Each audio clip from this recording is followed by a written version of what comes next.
ಆ ದೇವರು ಹಾಗೂ ನಮ್ಮ ಮಧ್ಯ ಯಾವುದೇ ಮಧ್ಯಸ್ಥಿಕೆ, ರೆಕಮೆಂಡೇಷನ್, ಇನ್ಫ್ಲೂಯೆನ್ಸ್ನ ಅವಶ್ಯಕತೆ ಇಲ್ಲ ಅಂತ ಈ ಮುಂಚೆನೂ ಕೂಡ ಹೇಳಿದ್ದೆ. ನಾವು ನೇರವಾಗಿ ಎಲ್ಲಿದ್ದೀವೋ ಅಲ್ಲಿಂದಾನೆ ಆ ಭಗವತ್ ಶಕ್ತಿ ಜೊತೆ ಮಾತಾಡಿ ಪ್ರೇರಣೆ ರೂಪದಲ್ಲಿ ಆ ಶಕ್ತಿಯಿಂದ ನಮ್ಮ ಸಮಸ್ಯೆಗಳಿಗೆ ಪರಿಹಾರನ ಪಡ್ಕೋಬಹುದು. ಯಾಕೆ ಹೀಗೆ ಹೇಳ್ತಿದ್ದೀನಿ ಅಂದರೆ, ಹಿಂದಿನ ಸಂಚಿಕೆಯಲ್ಲಿ ಜಡ, ಆತ್ಮ, ಪರಮಾತ್ಮ ಅಂದರೆ ಜಡ, ವಿಶ್ವಚೇತನ, ಅಣುಚೇತನ ಇವುಗಳ ಮಧ್ಯೆ ಇರುವ ವ್ಯತ್ಯಾಸಗಳನ್ನು ತಿಳ್ಕೊಳ್ಳೋದ್ರಿಂದ ನಮ್ಮ ಸಮಸ್ಯೆಗಳು ಹೇಗೆ ಪರಿಹಾರ ಆಗುತ್ತೆ ಅಂತ ಅಶ್ವಿನಿಯವರು ಪ್ರಶ್ನೆ ಕೇಳಿದ್ದಾರೆ. ಕನ್ಫ್ಯೂಸ್ ಆಗ್ತಿದೆ ಅಂತ. ಆ್ಯಕ್ಚುಲಿ ಇದು ಪ್ರಶ್ನೋತ್ತರ ಸಂಚಿಕೆ ಅಲ್ಲ, 2-3 ಪ್ರಶ್ನೆಗಳಿದೆ. ಅದಕ್ಕೊಂದು ಸಂಚಿಕೆನ ಆದಷ್ಟು ಬೇಗ ನಾನು ಮಾಡ್ತೀನಿ. ಚಿಕ್ಕ ಚಿಕ್ಕ ಡೌಟ್ಸ್ ಇದೆ, ಹೇಳ್ತೀನಿ. ಸರೇ ಇದಕ್ಕೆ ಎಲ್ಲ ಆನ್ಸರ್ಗಳನ್ನು ಈ ಆಡಿಯೋಗಳಲ್ಲಿ ಒಂದೊಂದಾಗಿ ಎಳೆಯಾಗಿ ಡೀಟೇಲ್ ಆಗಿ ಬಿಡಿಸ್ಕೊಂಡು ಹೋಗಿದ್ದಾರೆ. ಎಲ್ಲ ಆಡಿಯೋ ಕೇಳೋ ಅಷ್ಟೊತ್ತಿಗೆ ನಿಮ್ಮೆಲ್ಲ ಪ್ರಶ್ನೆಗಳಿಗೂ ಪರಿಹಾರ ಸಿಗುತ್ತೆ ಅಂತ ನಾನು ಹೇಳಿದ್ದೀನಿ. ಆದರೂ ಅವರು ಅದನ್ನು ಕೇಳಿ ಕನ್ಫ್ಯೂಸ್ ಆಗಿದೆ ಅಂತ ಹೇಳಿದಾಗ ಮುಂದೆ ಅವ್ರಿಗೆ ಅರ್ಥ ಮಾಡ್ಕೊಳ್ಳೋಕ್ಕೆ ಸುಲಭ ಆಗಲಿ ಅಂತ ಸಂಕ್ಷಿಪ್ತವಾಗಿ ಇಲ್ಲಿ ಒಂದು ವಿಷಯನ ಹೇಳ್ತೀನಿ. ನಮಸ್ಕಾರ, ನಮ್ಮ ಪರಂಪರಾಗೆ ಸ್ವಾಗತ. ಆತ್ಮವನ್ನು ಅನಾತ್ಮ, ಅನಾತ್ಮನನ್ನು ಆತ್ಮ ಅಂತ ತಿಳ್ಕೊಳ್ಳೋದ್ರಿಂದಾನೇ ನಮಗೆ ಎಷ್ಟೋ ಸಮಸ್ಯೆಗಳು ಹುಟ್ಕೊಳ್ತಾ ಇದೆ. ಈಗ ದೇಶಗಳ ಮಧ್ಯೆ ಯುದ್ಧ ನಡೀತಾ ಇದೆ.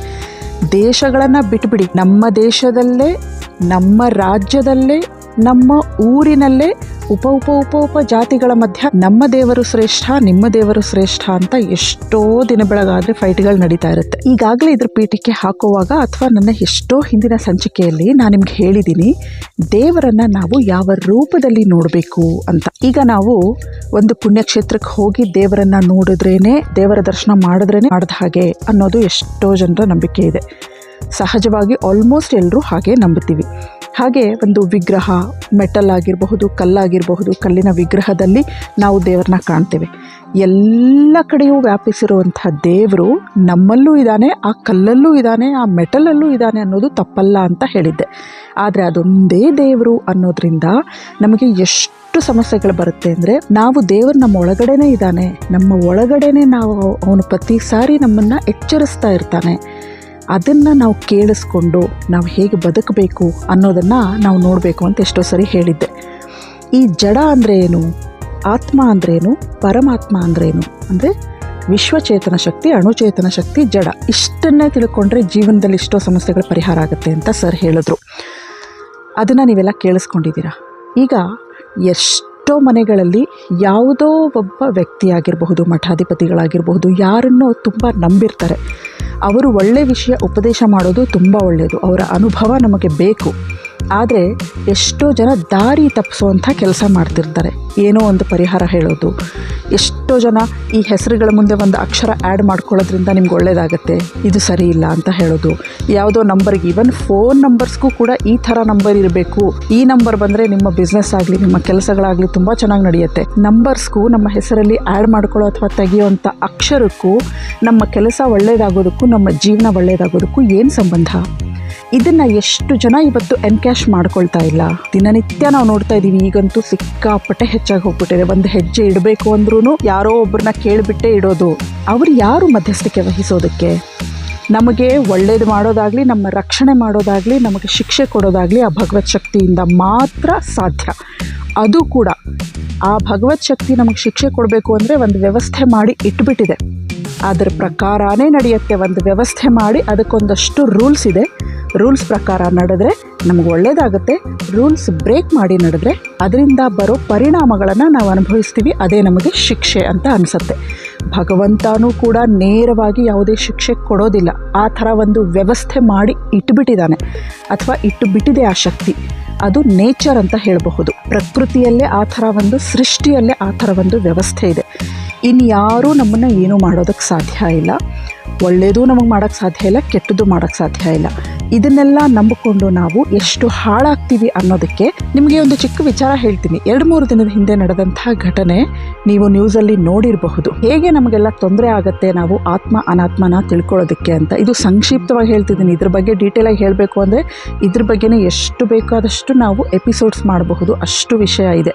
ವೇದಗಳಲ್ಲಿ ಅಷ್ಟೊಂದು ವಿಸ್ತಾರವಾಗಿ ಈ ವಿಚಾರನ ಹೇಳಿದ್ದಾರೆ. ಈ ಒಂದು ಮೊನ್ನೆ ನಡೆದಿರೋ ಘಟನೆ ಏನು ಅಂತಂದ್ರೆ, ಒಬ್ಬರು ಜಾತಕ ನೋಡೋರ ಹತ್ರ ಮದುವೆ ಆಗಿ ಬಾಳಿ ಬದುಕಬೇಕಾದಂಥ ಚಿಕ್ಕ ಹುಡುಗಿ, ಒಂದು 20-21 ವಯಸ್ಸಿರಬಹುದು.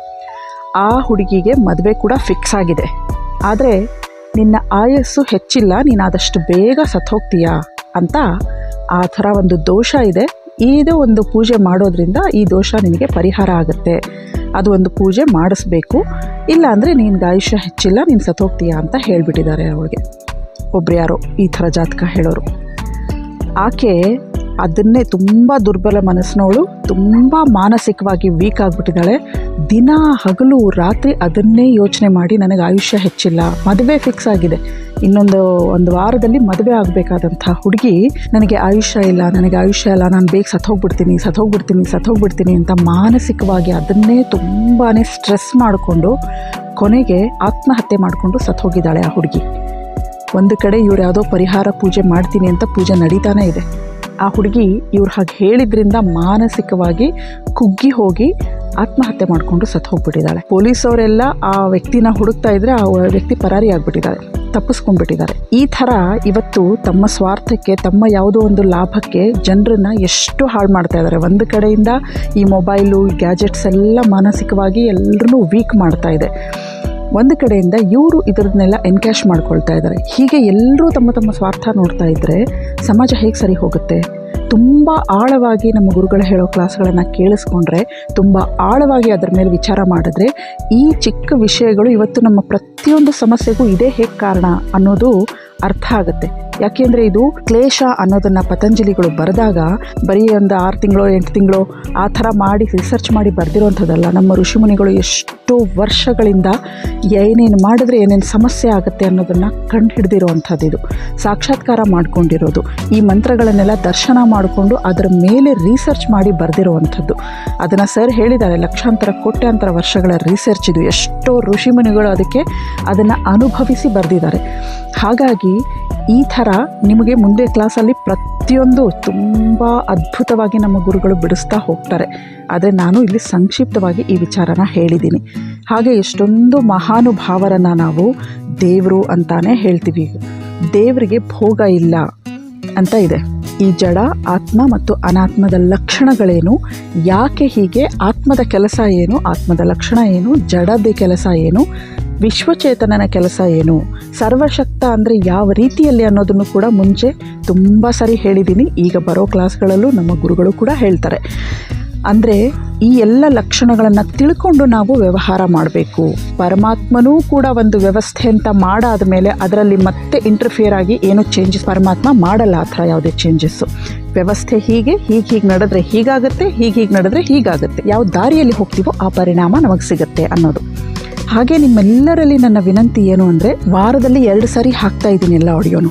ಇವೆಲ್ಲವೂ ನಿಮ್ಮನ್ನು ತಲುಪಿದ ಮೇಲೆ ಮತ್ತೆ ಮೊದಲಿಂದ ಕೊನೆವರೆಗೂ ನೀವು ಕಂಟಿನ್ಯೂಸ್ ಆಗಿ ಇದನ್ನು ಕೇಳಬೇಕು. ಪದೇ ಕೇಳಬೇಕು ಅಂತ ಹೇಳಿದ್ದೀನಿ. ಎಷ್ಟು ಸಾರಿ ಕೇಳಿದ್ರೂ ಕಡಿಮೆನೇ. ನಾನೇ ಇವನ್ನ ಇನ್ನೂವರೆಗೂ ಕೇಳ್ತಾ ಇದ್ದೀನಿ ಕಂಟಿನ್ಯೂಸ್ ಆಗಿ 10 ಇಯರ್ಸಿಂದ.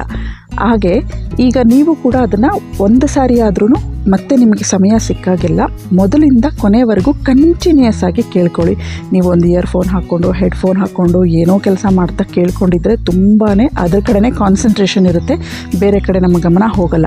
ಅವರು ಪ್ರತಿಯೊಂದು ವಿಚಾರ ಹೇಳುವಾಗ ನಾವು ಆಳವಾಗಿ ಅದ್ರ ಬಗ್ಗೆ ಚಿಂತನೆ ಮಾಡಿದ್ದೇ ಆದರೆ ನಮಗೆ ಅರ್ಥ ಆಗುತ್ತೆ ಏನು ಹೇಳಕ್ಕೆ ಹೊರಟಿದ್ದಾರೆ ಅನ್ನೋದು. ಇಲ್ಲಿ ಸಂಕ್ಷಿಪ್ತವಾಗಿ ಯಾಕೆ ಹೇಳ್ತಿದ್ದೀನಿ ಅಂದರೆ, ಅಶ್ವಿನಿ ಅವರೇ, ಮುಂದೆ ಈ ವಿಚಾರವಾಗಿ ಗುರುಗಳು ಅದ್ಭುತವಾಗಿ ಹೇಳಿದ್ದಾರೆ, ಎಳೆಯಾಗಿ ಬಿಡಿಸ್ಕೊಟ್ಟಿದ್ದಾರೆ. ಎಲ್ಲನೂ ಕೇಳಿದ ಮೇಲೆ ನಿಮ್ಗೆ ಅರ್ಥ ಆಗುತ್ತೆ.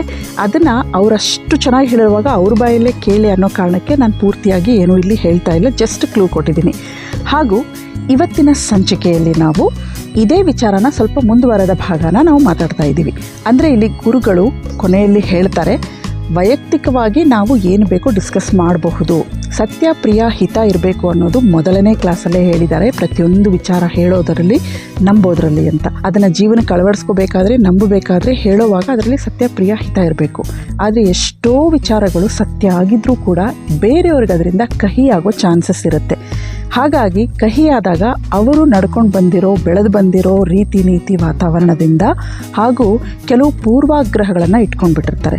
ನಾನು ಹೇಳಿದ್ನಲ್ಲ, ಎಷ್ಟೋ ಜನ ಮನೆಗೆ ಹಿತೈಷಿಗಳು ಅಂತ ಯಾರೋ ಜಾತಕ ಹೇಳೋರು ಇರಬಹುದು, ಪ್ರತಿಯೊಂದನ್ನು ಅವ್ರನ್ನ ಕೇಳೇ ಮಾಡೋ ಅಂಥವ್ರು ಇರ್ತಾರೆ. ಎಷ್ಟೋ ಜನ ಮಠಾಧಿಪತಿಗಳನ್ನು ನಂಬ್ತಾ ಇರ್ತಾರೆ. ಒಂದಷ್ಟು ಜನರನ್ನು ಅವ್ರು ಇಟ್ಕೊಂಡಿರ್ತಾರೆ, ಇವರು ನಮ್ಮ ಹಿತೈಷಿಗಳು, ನಾವು ಏನೇ ಒಂದು ಹೆಜ್ಜೆ ಇಡಬೇಕಂದ್ರೂ ಅವ್ರನ್ನ ಕೇಳಿಬಿಟ್ಟೇ ಇಡಬೇಕು ಅನ್ನೋವಂಥ ಎಷ್ಟೊಂದು ಪೂರ್ವಾಗ್ರಹಗಳಿರುತ್ತೆ. ಭಗವಂತನ ಬಗ್ಗೆನೂ ಎಷ್ಟೊಂದು ಬೆಳ್ಕೊಂಡು ಬಂದಿರೋ ಆಚರಣೆಗಳಿರುತ್ತೆ. ಅದು ಅವರಿಗೆ ಕಹಿ ಅನ್ನಿಸಬಹುದು ಅನ್ನೋ ಕಾರಣದಿಂದ ನಾನು ಕೆಲವು ವಿಚಾರಗಳನ್ನು ಸಾರ್ವಜನಿಕವಾಗಿ ನಾನು ಡಿಸ್ಕಸ್ ಮಾಡಲ್ಲ. ಯಾಕಂದರೆ ಅದರಿಂದ ಅವ್ರಿಗೆ ನೋವಾಗುತ್ತೆ, ತೊಂದರೆ ಆಗುತ್ತೆ. ನಾನು ವೈಯಕ್ತಿಕವಾಗಿ ಬೇಕಾದರೆ ವೈಯಕ್ತಿಕವಾಗಿಯೂ ಕೂಡ ಅದನ್ನು ತಡೆಯೋ ಶಕ್ತಿ ಇದ್ದರೆ, ಯಾವುದೇ ಪೂರ್ವಾಗ್ರಹ ಇದ್ದರೂ ಪಕ್ಕಕ್ಕಿಟ್ಟು ಸತ್ಯ ಮಾತ್ರ ನಂಗೆ ಬೇಕು ಅನ್ನೋದಿದ್ದರೆ ನಾನು ಅದನ್ನು ಕಂಡುಕೊಳ್ಳೇಬೇಕು ಅಂತ ಬರೋರಿಗೆ ಯಾವತ್ತಿದ್ರೂ I am open and my door is open for every one ಅನ್ನೋ ಥರ ಸರ್ ಹೇಳಿದ್ದಾರೆ. ಇವತ್ತು ನಾವು ಇದರ ವಿಸ್ತಾರ ಭಾಗವನ್ನು ನೋಡೋಕ್ಕೆ ಹೊರಟಿದ್ದೀವಿ. ಯಾವ ರೀತಿ ಇದನ್ನು ಎಷ್ಟು ಆಳವಾಗಿ ಅರ್ಥ ಮಾಡ್ಕೋಬೇಕು ಅನ್ನೋದು ನಿಮಗೆ ಅರ್ಥ ಆಗುತ್ತೆ. 4 ದಿನಗಳ ಈ ಪ್ರವಚನದಲ್ಲಿ ಇವತ್ತಿನ ಈ ಕ್ಲಾಸ್ ಜೊತೆಗೆ 1 ದಿನದ ಪ್ರವಚನ ಮುಗಿದು ಹೋಗುತ್ತೆ. ನೆಕ್ಸ್ಟ್ ಕ್ಲಾಸಿಂದ 2ನೇ ದಿನದ ಪ್ರವಚನಗಳು ಶುರುವಾಗುತ್ತೆ. ಮುಂದೆ ನೆಕ್ಸ್ಟ್ ಡೇದ ಆಡಿಯೋಗಳನ್ನು ನಾವು ಇದರಲ್ಲಿ ಕೇಳಿಸ್ಕೊಳ್ತೀವಿ. ಆದಷ್ಟು ಆಳವಾಗಿ ಹಾಗೂ ತುಂಬ ಗಮನ ಕೊಟ್ಟು ಈ ಎಲ್ಲ ಕ್ಲಾಸ್ಗಳನ್ನು ಕೇಳೋ ಪ್ರಯತ್ನ ಪಡಿ ಅಂತ ಹೇಳ್ತಾ, ಅರ್ಥ ಮಾಡಿಕೊಂಡು ನಿಮ್ಮ ಜೀವನಕ್ಕೆ ಅಳವಡಿಸ್ಕೊಳ್ಳಿ ಅಂತ ಹೇಳ್ತಾ, ಈಗ ನಮ್ಮ ಗುರುಗಳ ಕ್ಲಾಸನ್ನು ಶುರು ಮಾಡೋಣ.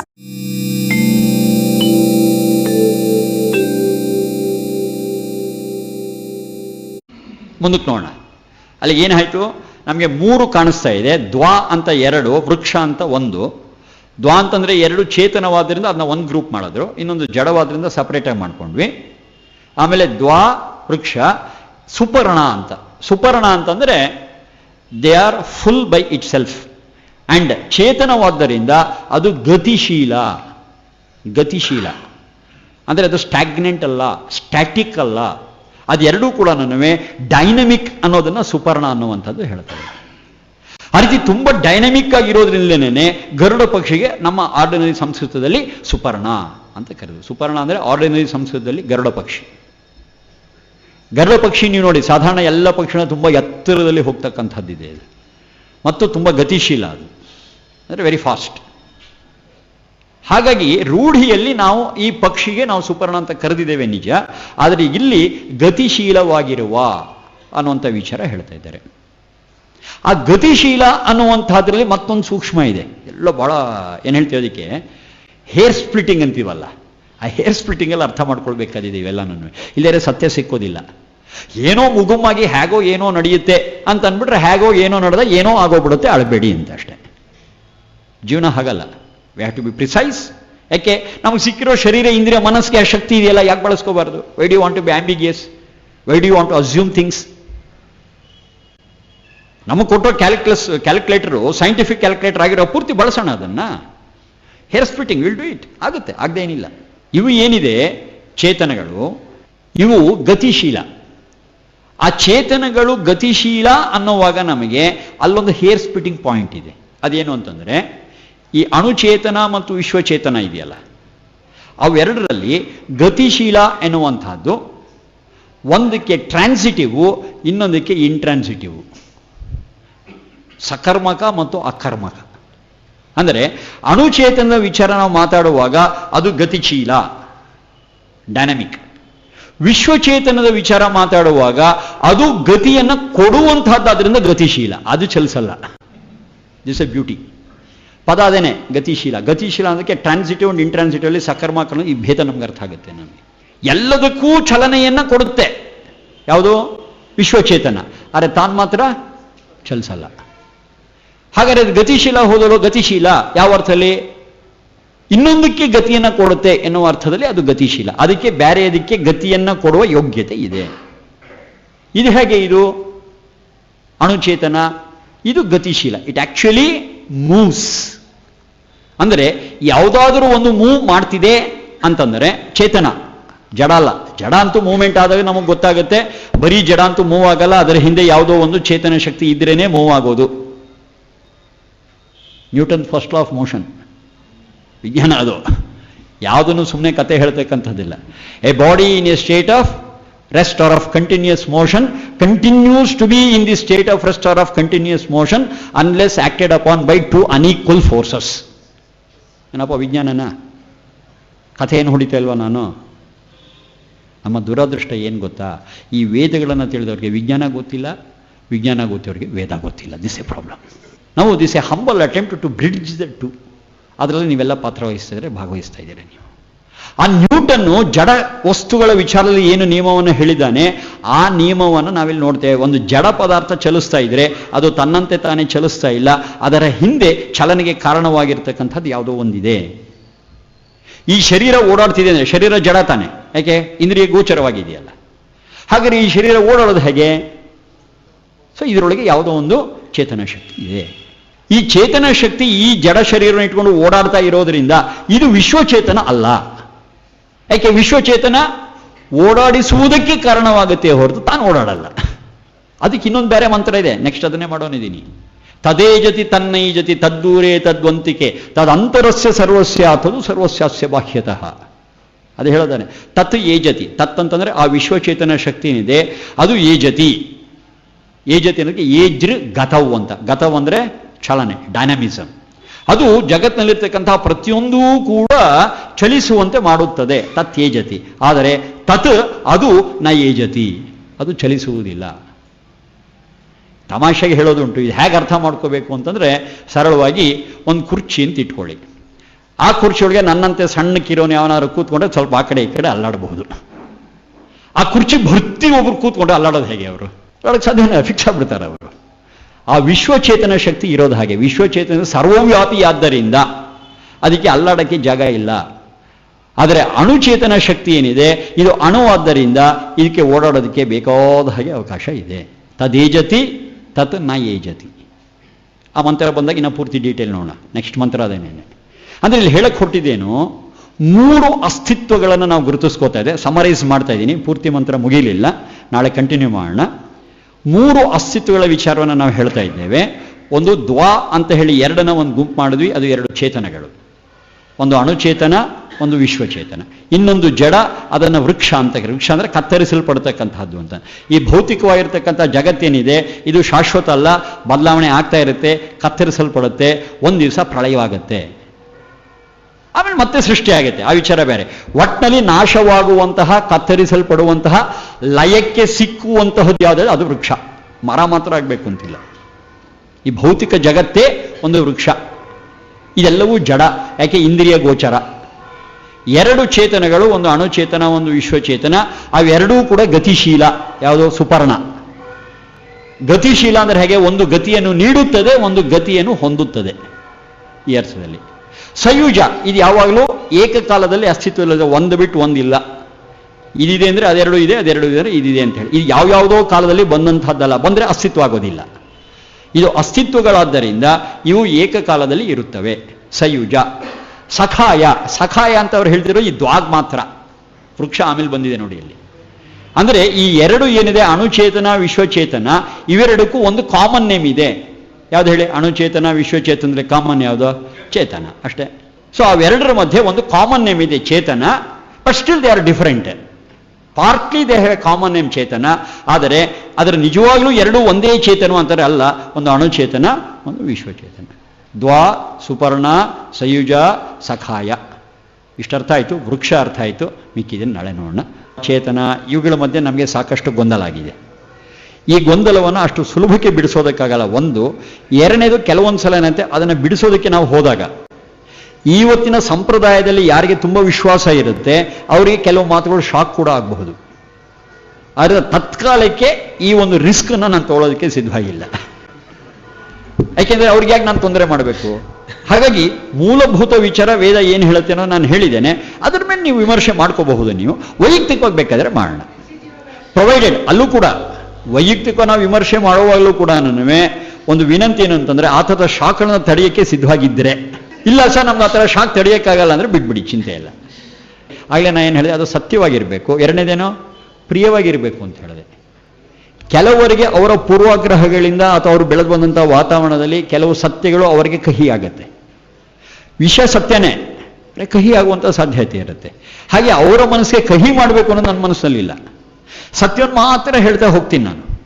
ಅದರ ಬಗ್ಗೆ ನೀವು ಆಲೋಚನೆ ಮಾಡ್ತಾ ಮಾಡ್ತಾ ಏನಾಗುತ್ತೆ, ಒಂದು ಹಂತದಲ್ಲಿ ಓಹೋ ಈ ಪ್ರಶ್ನೆಗೆ ಇದೇ ಉತ್ತರ ಅಲ್ವ ಅಂತ ನಿಮಗೆ ಗೊತ್ತಾಗುತ್ತೆ. ನಾನೇ ಚಿಂತೆ ಮಾಡಲಿ.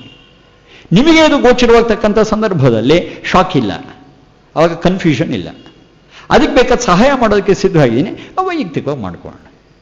ಇಲ್ಲಿ ವೇದ ವಿಜ್ಞಾನ ನಮ್ಗೇನು ವಿಚಾರ ತಿಳಿಸುತ್ತೆ ಅದನ್ನು ಆ್ಯಸ್ ಇಟ್ ಈಸ್ ಹೇಳಿದ್ದೀನಿ. ಇಲ್ಲಿ ಎಲ್ಲಾದರೂ ಅವೈಜ್ಞಾನಿಕವಾಗಿರ್ತಕ್ಕಂಥ ಅತಾರ್ಕಿಕವಾಗಿರ್ತಕ್ಕಂತಹ ಕಟ್ಟು ಕಥೆಗಳು ಏನಾದರೂ ಇದ್ದರೆ ಅದನ್ನು ನೀವಿಲ್ಲಿ ವಿಮರ್ಶೆ ಮಾಡಬಹುದು. ಅದನ್ನು ವಿಮರ್ಶೆ ಮಾಡೋದು ಈ ಹಿನ್ನೆಲೆಯಲ್ಲಿ ನಿಜ ಜೀವನದಲ್ಲಿ ಅಪ್ಲೈ ಮಾಡ್ತಾ ಹೋಗಿ ನಿಮಗೆ ಗೊತ್ತಾಗುತ್ತೆ. ಅದಕ್ಕೆ ಬೇಕಾದ ಎಲ್ಲ ವಾಕ್ಯಗಳನ್ನು, ಅದಕ್ಕೆ ಬೇಕಂತ ಎಲ್ಲ ಸೂಚನೆಗಳನ್ನು ನಾನು ಕೊಟ್ಟಿದ್ದೇನೆ.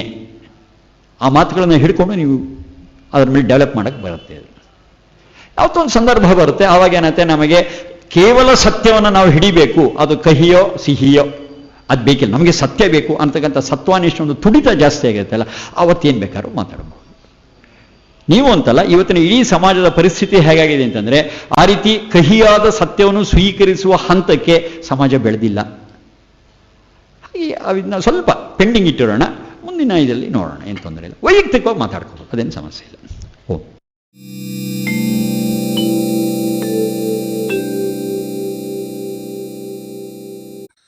ಇವತ್ತಿಗಿಷ್ಟು. ಮುಂದಿನ ಭಾಗದಲ್ಲಿ ಮತ್ತೊಂದಷ್ಟು ವೈದಿಕ ವಿಚಾರಗಳ ಆಡಿಯೋ ಜೊತೆ ಮತ್ತೆ ಸಿಗೋಣ. ಅಲ್ಲಿವರೆಗೂ ನಮಸ್ಕಾರ.